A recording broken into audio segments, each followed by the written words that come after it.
প্রিয় 2025-এর মাধ্যমিক শিক্ষার্থী বন্ধুরা, তোমাদের কিন্তু আর কিছুদিন পরেই মাধ্যমিক পরীক্ষা শুরু হতে চলেছে ফেব্রুয়ারি মাসে। আর সেই ফেব্রুয়ারি মাসের মাধ্যমিক পরীক্ষার ইতিহাস সাবজেক্টে যদি তুমি 8 নম্বরে যে একটা প্রশ্ন তোমায় লিখতে হবে, 3টে আসবে, তুমি যদি চাও যে তুমি একটা প্রশ্ন তোমার ডাইরেক্টলি কমন আসুক, তাহলে এই ভিডিওটা তুমি প্রথম থেকে শেষ পর্যন্ত দেখো। আমি এই প্রশ্নগুলো তোমায় বলবো, যদি তুমি এই প্রশ্নগুলো করে যেতে পারো, ডেফিনেটলি তুমি কিন্তু এখান থেকে একটা প্রশ্ন কমন পাবেই পাবেই পাবেই। ঠিক আছে? আর লাস্টে আমি 4টে থেকে 5টা কোশ্চেন বলে দেবো একদম লাস্ট মুভমেন্টে বা ভিডিওর মাঝখানে। যদি তুমি ভিডিওটা কন্টিনিউ দেখো, তাহলে তুমি সেই 5টা কোশ্চেন করে গেলে কিন্তু কাজ তোমার মিটে যাবে। তো বন্ধুরা, এখানে দেখো আমি অধ্যায় ভিত্তিক তোমাদের সম্পূর্ণ 8 মার্কসে দিচ্ছি সমস্ত অধ্যায় থেকে। তো যারা সবটাই করে যেতে পারবে তাদের তো খুব ভালো, আর যারা পারবে না তাদের জন্য কিন্তু মাত্র শুধু আমি 5খানা কোশ্চেন রেখেছি, সেগুলোই করে যাবে, তাহলেই কিন্তু হয়ে যাবে। তো চলো শুরু করা যাক। তো এখানে দেখো, প্রথম অধ্যায় থেকে তোমাদের কোনো প্রকার 8 নম্বরের প্রশ্ন আসে না। এটা দ্বিতীয় অধ্যায়, সংস্কার, বৈশিষ্ট্য, পর্যালোচনা। এখানে দেখো প্রতিটি প্রশ্নের মানে 8 থেকে কী করবে, 19 শতকে বাংলা তথা ভারতে সমাজ ও ধর্ম সংস্কারের জন্য রামমোহন রায়ের অবদান আলোচনা করো। 2 নম্বর, 19 শতকে বাংলার সংস্কার আন্দোলনে নব্যবঙ্গ গোষ্ঠীর অবদান আলোচনা করো। 3 নম্বর, শিক্ষা বিস্তারে পাশ্চাত্যবাদী ও পাশ্চাত্যবাদী বিতর্ক কি উচ্চশিক্ষার বিকাশে কলকাতা বিশ্ববিদ্যালয়ের ভূমিকা আলোচনা করো। দ্বিতীয় অধ্যায় থেকে এটা একটা মোস্ট ইম্পর্টেন্ট কোশ্চেন। 4 নম্বর কোশ্চেন করবে, দেখো যেগুলো ইয়েলো কালার দিয়ে আমি হাইলাইট করে রেখেছি সেই কোশ্চেনগুলো কিন্তু আগেই করে ফেলবে। ঠিক আছে? নবভারত গঠনে স্বামী বিবেকানন্দের অবদান আলোচনা করো। 19 শতকে ভারতের ব্রিটিশ ইংরেজ কোম্পানির শিক্ষানীতি কী ছিল। 6 নম্বর, 19 শতকে বাংলায় সমাজ সংস্কার আন্দোলনে ব্রাহ্ম সমাজ আন্দোলনের কিরূপ ভূমিকা ছিল, অথবা ব্রহ্ম সমাজ আন্দোলন সম্পর্কে কী জানো, এই আন্দোলনের ব্যর্থতা ও সাফল্য উল্লেখ করো। এটাও একটা মোস্ট ইম্পর্টেন্ট কোশ্চেন কিন্তু। 7 নম্বর প্রশ্ন, 19 শতকে ধর্ম সংস্কারের শ্রী রামকৃষ্ণ পরমহংসদেবের মতাদর্শ ব্যাখ্যা করো, অথবা সর্বধর্ম সমন্বয়ের ক্ষেত্রে শ্রী রামকৃষ্ণদেবের ভূমিকা লেখো। 8 নম্বর, 19 শতকে বাংলার নবজাগরণের চরিত্র বা প্রকৃতি সীমাবদ্ধ বা গুরুত্ব তাৎপর্য লেখো। ঠিক আছে? তো বন্ধুরা, এবার একটুখানি শোনো। এই যে আমি প্রশ্নগুলো বলছি না, তুমি কিন্তু এর যথাযথ পয়েন্ট ভিত্তিক সমস্ত কিন্তু উত্তর পাবে। যদি বলো দা কীভাবে, তাহলে একটুখানি দেখে নাও। আমি সবটাই তৈরি করেছি। স্ক্রিনে দেওয়া যে হোয়াটসঅ্যাপ নাম্বার তোমরা দেখতে পাবে, আর দেখতে পাচ্ছ বারবার ব্লিঙ্ক হচ্ছে, এই পিডিএফটা কিন্তু তোমরা পেয়ে যাবে। একটু পেমেন্ট করতে হবে, তোমাদের কিছু টাকা পেমেন্ট করে তোমাদেরকে নিতে হবে। ঠিক আছে? দেখো আমি তোমাদেরকে একটু বলছি আমি কী কী রেডি করেছি মাধ্যমিক 2025-এর রেসপেক্টে, একটু দেখে নাও।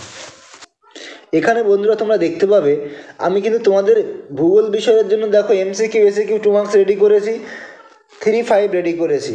ইতিহাসের দেখো এমসিকিউ এসিকিউ 2 মার্কস রেডি করেছি, আবার দেখো 4-8 রেডি করেছি।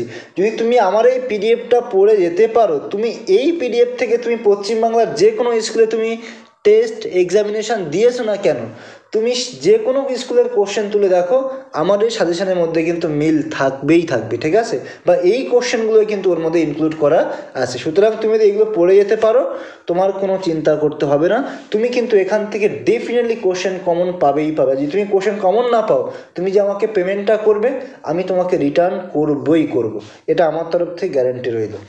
সাথে সাথে তোমরা ম্যাপ পয়েন্টিংটা পেয়ে যাচ্ছ মাধ্যমিক 2025-এর ইতিহাস ও ভূগোলের।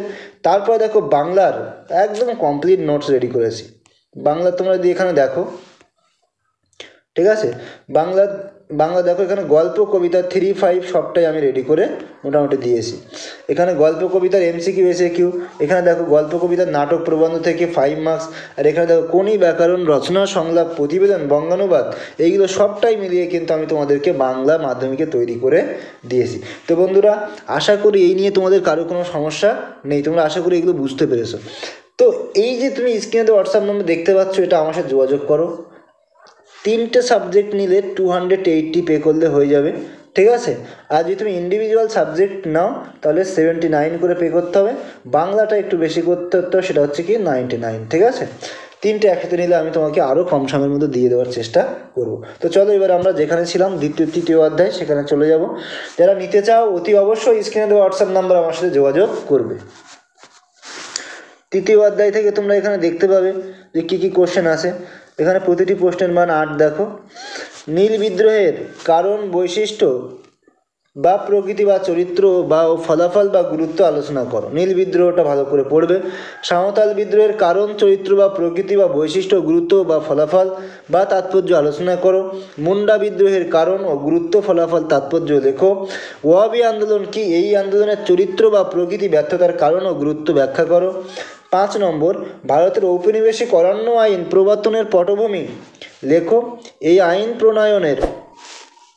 আইনের বিরুদ্ধে বিদ্রোহগুলির বৈশিষ্ট্য আলোচনা করো। 3+5। 6 নম্বর, ভারতের ওয়াবি আন্দোলন ও ফরাজি আন্দোলনের মধ্যে একটি তুলনামূলক আলোচনা করো। 7 নম্বর, বাংলার তিতুমিরের নেতৃত্বে ওয়াবি আন্দোলনের সংক্ষিপ্ত ইতিহাস লেখো। বন্ধুরা, বারবার বলছি, যেগুলো আমি ইয়েলো কালার দিয়ে হাইলাইট করে রেখেছি, প্রত্যেকটা প্রশ্ন কিন্তু অত্যন্ত গুরুত্বপূর্ণ। তোমরা প্রত্যেকটা প্রশ্ন খুব ভালো করে পড়ে যাবে। এরপরে আসবো আমরা চতুর্থ অধ্যায়ে, যার নাম হচ্ছে সংঘবদ্ধতার গোড়ার কথা। এখান থেকে যে 8 নম্বরের প্রশ্নগুলো তোমরা করবে, প্রথম প্রশ্ন, সংক্ষেপে মহাবিদ্রোহের চরিত্র বিশ্লেষণ করো অথবা মহাবিদ্রোহের চরিত্র ও প্রকৃতি বিশ্লেষণ করো। 2 নম্বর হচ্ছে 19 শতকের লেখায় ও রেখায় ভারতীয় জাতীয়তাবাদের বিকাশ সম্পর্কে আলোচনা করো। পরবর্তী কোশ্চেন দেখো, এখানে ভারতের জাতীয়তাবাদ বিকাশে বঙ্কিমচন্দ্রের আন্দোলন উপন্যাসের ভূমিকা আলোচনা করো। 4 নম্বর, সংক্ষেপে সিপাহী বিদ্রোহের ফলাফল উল্লেখ করো। 5 নম্বর, দেশপ্রেমের বিকাশে বা ভারতের জাতীয়তাবাদের বিকাশে স্বামী বিবেকানন্দের বর্তমান ভারত গ্রন্থের অবদান আলোচনা করো।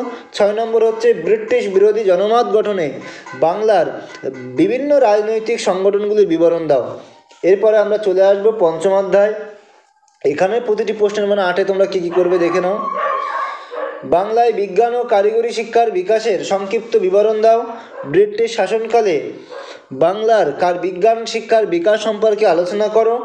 রবীন্দ্রনাথ ঠাকুরের শিক্ষা চিন্তা ও শান্তিনিকেতন ভাবনার পরিচয় দাও। 4, প্রকৃতি মানুষ ও শিক্ষার সমন্বয়ের ক্ষেত্রে রবীন্দ্র চিন্তা ব্যাখ্যা করো। 5 নম্বর, ছাপাখানা বিকাশের ক্ষেত্রে ইউরাই অ্যান্ড সন্সের ভূমিকা আলোচনা করো। 6 নম্বর, বাংলায় বিজ্ঞান শিক্ষার বিকাশের বর্ণনা দাও। 7 নম্বর, ঊনবিংশ শতাব্দীর বাংলায় ছাপাখানার বিকাশের ইতিহাস বর্ণনা করো। 8 নম্বর, বাংলার শিক্ষার বিকাশে উইলিয়াম কেরি ও মুদ্রণের ক্ষেত্রে চার্লস উইলকিন্সের অবদান আলোচনা করো। ঠিক আছে, এই কয়েকটা করবে। তার মধ্যে যে 3টে কোশ্চেন এখানে দেখো ইয়েলো কালার দিয়ে হাইলাইট করা আছে, 1, 2, 3টে মোস্ট ইম্পর্টেন্ট কোশ্চেন। পরবর্তীতে আমি চলে যাব ষষ্ঠ অধ্যায়ে। এখানে প্রত্যেকটা প্রশ্নের মান তোমরা 8 দেখতে পাবে। প্রথম যে প্রশ্নটা করবে সেটা হচ্ছে, বঙ্গভঙ্গ বিরোধী আন্দোলনে কৃষক শ্রেণীর কী ভূমিকা ছিল? বিংশ শতকের ভারতে ঔপনিবেশিক বিরোধী আন্দোলনে বামপন্থীদের ভূমিকা আলোচনা করো। 3 নম্বর, ভারত ছাড়ো আন্দোলন পর্বে শ্রমিক আন্দোলনের বর্ণনা দাও। 4 নম্বর, অহিংস অসহযোগ আন্দোলনে কৃষকদের অবদান লেখো অথবা অহিংস অসহযোগ আন্দোলনে কৃষকদের ভূমিকা আলোচনা করো। 5 নম্বর, অসহযোগ আন্দোলনে কৃষক শ্রেণীর ভূমিকা আলোচনা করো। 6 নম্বর, আইন অমান্য আন্দোলন চলাকালীন ভারতীয় কৃষক বিদ্রোহের প্রকৃতি লেখো অথবা আইন অমান্য আন্দোলনের সঙ্গে কৃষক আন্দোলনের সম্পর্ক বর্ণনা করো। 7 নম্বর, ভারত ছাড়ো আন্দোলনের কারণ ও গুরুত্ব লেখো। এর পরবর্তী অধ্যায়ে আমরা চলে যাব সপ্তম অধ্যায় থেকে। এই অধ্যায় থেকে যে সমস্ত 8 নম্বরের প্রশ্ন করবে, প্রথম প্রশ্ন হচ্ছে, একটু দেখে নাও, সশস্ত্র বিপ্লবী আন্দোলনে নারীদের অংশগ্রহণ বা ভূমিকা সম্পর্কে আলোচনা করো। Most important question. 1930-এর দশকে বাংলায় সংগঠিত বিপ্লবী আন্দোলনের সংক্ষিপ্ত বিবরণ দাও। ভারতের দলিত রাজনীতি বা দলিত আন্দোলনের কারণ কী ছিল? এই প্রসঙ্গে আম্বেদকর ও গান্ধীজির দ্বন্দ্ব সম্পর্কে কী জানো? 4 নম্বর, বঙ্গভঙ্গ বিরোধী আন্দোলনে নারী সমাজের ভূমিকা লেখো অথবা স্বদেশী আন্দোলনে নারী সমাজের ভূমিকা ব্যাখ্যা করো। 5 নম্বর, সশস্ত্র বিপ্লবী আন্দোলনে ছাত্র সমাজের ভূমিকা আলোচনা করো। বন্ধুরা, এই ছিল সপ্তম অধ্যায়ের সমস্ত কোশ্চেন। তো যেগুলো হাইলাইট করা দেখতে পাচ্ছি ইয়েলো কালার দিয়ে,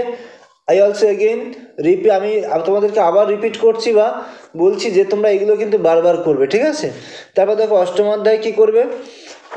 অষ্টম অধ্যায় থেকে কিন্তু কোনোরূপ 8 নম্বরের প্রশ্ন আসবে না। এখানে তোমরা একটু দেখতে পারো, আমি আবারও বলছি, আমি তোমাদের মাধ্যমিক 2025-এর জন্য ইতিহাস, ভূগোল এবং বাংলার সমস্ত নোটস রেডি করেছি, সবটাই রেডি করেছি। যদি তোমরা এইগুলো পড়ে যেতে পারো, ডেফিনেটলি তুমি কিন্তু এখান থেকে সমস্ত কোশ্চেন কমন পাবেই, কেউ আটকাতে পারবে না। সুতরাং যদি তুমি সাজেশান সহ উত্তর নিতে চাও, অতি অবশ্যই স্ক্রিনে দেওয়া হোয়াটসঅ্যাপ নাম্বারে আমার সাথে যোগাযোগ করো। ঠিক আছে, 3টে সাবজেক্ট নিলে 280-র মধ্যে হয়ে যাবে। আর ইন্ডিভিজুয়াল সাবজেক্ট নিলে কত কি পড়বে কি না পড়বে আমি তোমাকে কিন্তু ডেফিনেটলি জানিয়ে দেবো হোয়াটসঅ্যাপের মাধ্যমে। তো বন্ধুরা, ভিডিও আর বেশি দীর্ঘায়িত করবো না। যদি ভিডিওটি ভালো লাগে অবশ্যই একটা লাইক করবে, কমেন্ট করবে, শেয়ার করে দিও বন্ধুদের সাথে। আর যদি তুমি আমার চ্যানেলে নতুন হয়ে থাকো অতি অবশ্যই চ্যানেলটিকে সাবস্ক্রাইব করে দিও। তো আজকের ভিডিও এই পর্যন্ত, দেখা হচ্ছে এরকম কোনো একটা ইম্পর্টেন্ট ভিডিওতে। ততক্ষণে সবাই খুব খুব ভালো থাকবে। সবাইকে অনেক অনেক ধন্যবাদ।